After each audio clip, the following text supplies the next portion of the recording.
क्षेत्र से पधारे सभी मेरे सभी कार्यकर्ता साथियों, सत्याग्रह उपवास है क्या, इसको समझने की जरूरत है। सत्याग्रह का मतलब होता है सत्य का आग्रह, सच्चाई के साथ चलना, सच्चाई का साथ देना। उपवास, उप का मतलब होता है समीप, वास का मतलब भगवान के चरणों में अपनी आस्था। आज उपवास की जरूरत क्यों पड़ी? आज देश संकट में है।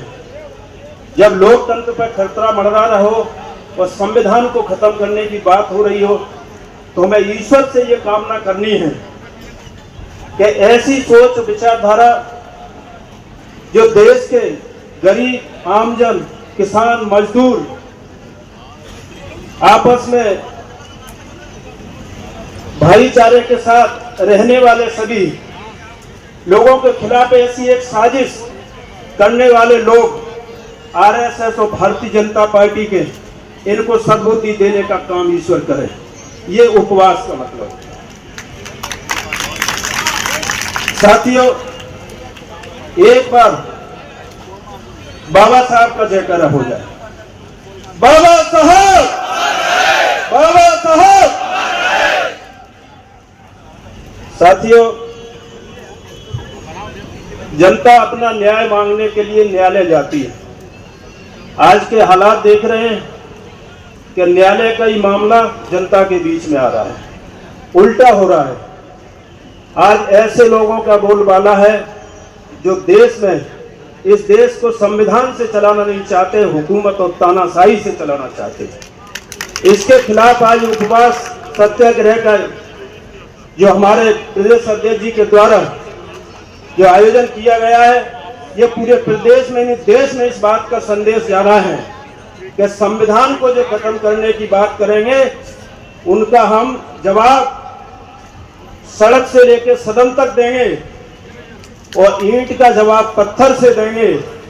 ये बात तो भारतीय जनता पार्टी के लोग कहते हैं कि ईंट का जवाब पत्थर से देंगे, मगर मैं कहना चाहता हूं कि उनके द्वारा फेंकी ईंट से हम आशियाना बना लेंगे उस गरीब का, मगर ईंट का जवाब पत्थर से नहीं। हम जनता के बीच में लड़ाई लड़कर उनका जवाब दे सकेंगे।